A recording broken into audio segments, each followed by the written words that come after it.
Bonjour à tous et bienvenue dans cette nouvelle vidéo. Aujourd'hui, on va explorer l'univers des crypto-monnaies pour parler d'un projet qui se distingue par sa mission d'inclusion financière et ses transactions ultra rapides, Stellar ou XLM. Si vous vous demandez si ce coin est une opportunité d'investissement, si elle peut transformer les paiements transfrontaliers ou si elle mérite votre attention, vous êtes au bon endroit. Dans cette vidéo, je vais vous offrir un avis complet et détaillé sur l'XLM, en examinant son histoire, ses points forts, mais aussi ses faiblesses, pour que vous puissiez vous forger une opinion éclairée. Voici le plan. D'abord, on reviendra sur l'origine du projet Stellar et ce qui le rend si particulier.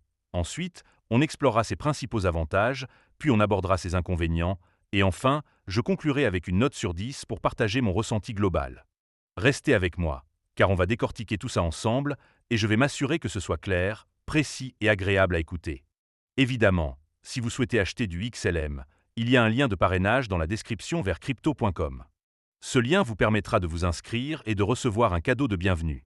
Mais avant de commencer, petit disclaimer important. Les informations partagées dans cette vidéo sont fournies à titre purement informatif et ne constituent en aucun cas un conseil financier. Je vous encourage vivement à vérifier chaque détail et faire vos propres recherches en complément de cette vidéo. Commençons par la première partie. D'où vient cette crypto? Stellar, ou XLM, est une blockchain décentralisée conçue pour faciliter les paiements transfrontaliers rapides et à faible coût. Selon le site officiel, le projet a été fondé en 2014 par Jed Mcaleb, cofondateur de Ripple, et Joyce Kim, une avocate et entrepreneuse. Stellar a été lancé officiellement en juillet 2014 avec le soutien de la Stellar Development Foundation, une organisation à but non lucratif créée en collaboration avec Patrick Collison, PDG de Strip. À son lancement, 100 milliards de lumens, ou XLM, ont été créés, avec une inflation annuelle de 1% jusqu'en 2019, lorsque l'inflation a été supprimée et 55 milliards de jetons ont été brûlés, réduisant l'offre totale à environ 50 milliards.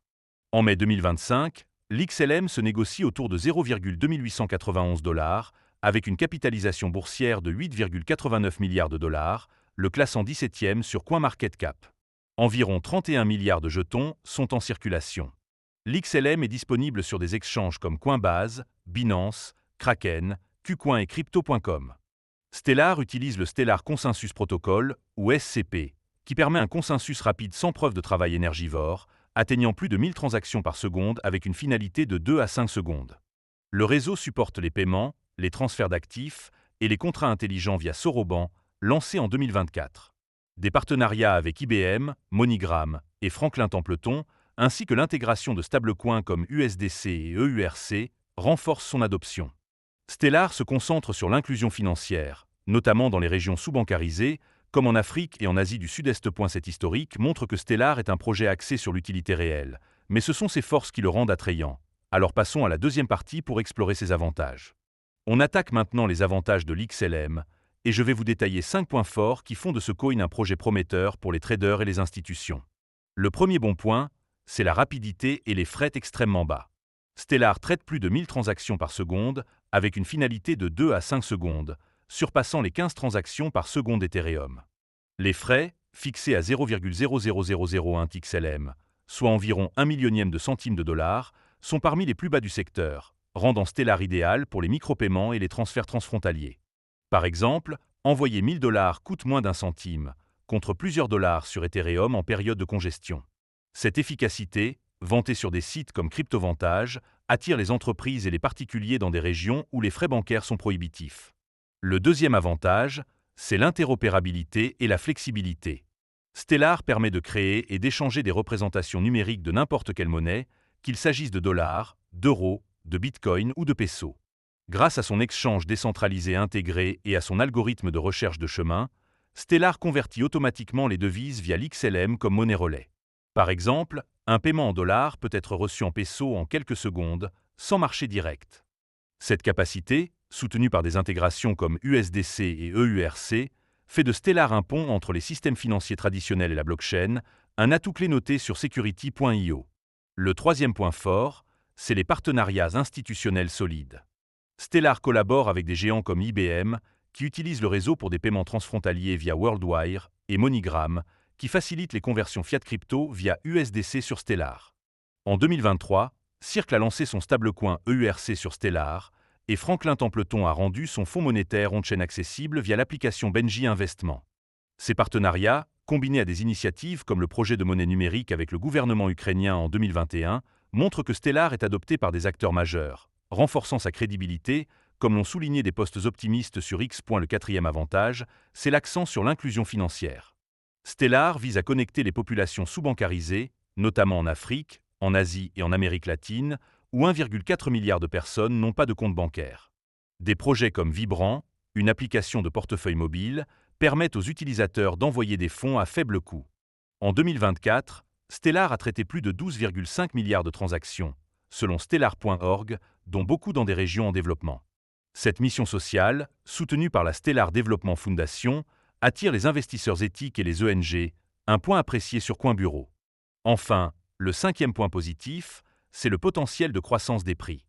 Malgré une baisse de 69,6% par rapport à son pic de 0,9 381 $ en 2018, l'XLM a grimpé de 55 786% depuis son plus bas.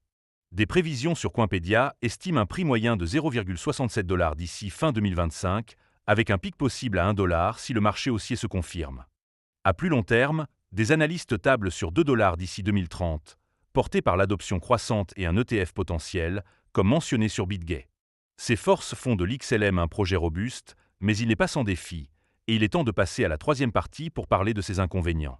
On arrive maintenant aux inconvénients, et je vais vous présenter 5 points qui pourraient freiner certains traders ou utilisateurs.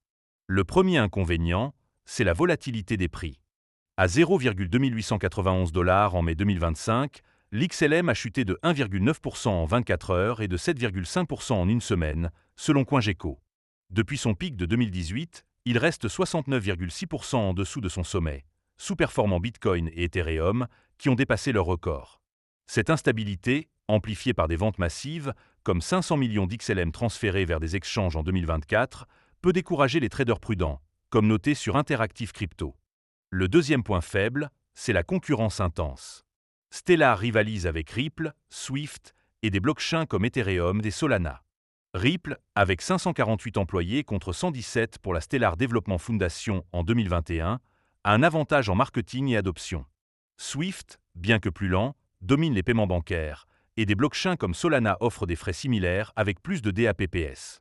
Si Stellar ne se différencie pas, son adoption pourrait ralentir, un risque soulevé sur Nasdaq. Le troisième inconvénient, c'est le faible nombre de validateurs. Avec seulement 59 validateurs, contre des milliers pour Ethereum, Stellar est plus vulnérable à la collaboration de nœuds ou aux attaques, bien que le TCP soit sécurisé. Cette centralisation relative, critiquée sur The Motley Fool, pourrait inquiéter les puristes de la décentralisation.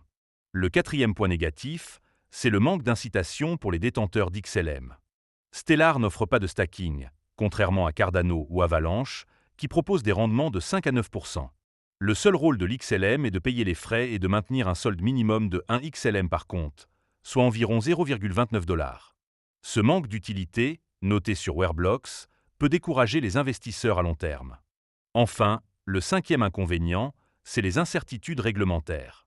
Les crypto-monnaies, y compris l'XLM, évoluent dans un cadre juridique incertain. La SEC a retardé sa décision sur un ETF XLM en 2025, selon BitGay, ce qui pourrait freiner l'intérêt institutionnel. De plus, des régulations strictes, comme des taxes sur les gains crypto, pourraient affecter le prix, un risque mentionné sur Tokies. Ces faiblesses rappellent que l'XLM est un investissement risqué, et il est temps de conclure. On arrive maintenant à la conclusion, et il est temps de faire le bilan. Stellar est un projet impressionnant avec une rapidité inégalée, une interopérabilité unique, des partenariats solides, un engagement pour l'inclusion financière et un potentiel de croissance. Ces atouts en font un choix attrayant pour les traders croyant en la blockchain pour les paiements et pour les institutions cherchant une infrastructure efficace. Cependant, ces inconvénients, comme la volatilité, la concurrence, le faible nombre de validateurs, le manque d'incitation et les risques réglementaires, rappellent qu'il s'agit d'un investissement à haut risque. Pour ceux qui partagent la vision de Stellar d'une finance mondiale inclusive, l'XLM peut être une addition pertinente à un portefeuille diversifié, à condition de limiter son exposition. En revanche, pour les traders à court terme ou ceux qui préfèrent des projets avec du stacking, des alternatives comme Cardano ou Solana pourraient être plus adaptées. En tenant compte de tout cela, je donnerai à l'XLM une note de 7,5 sur 10. C'est un projet techniquement solide avec une mission sociale forte, mais son succès dépendra de son adoption et de sa capacité à surmonter la concurrence. Merci d'avoir regardé cette vidéo. N'hésitez pas à laisser un commentaire pour partager votre avis sur l'XLM, à l'ICARE et à vous abonner pour ne pas rater les prochaines analyses. À bientôt.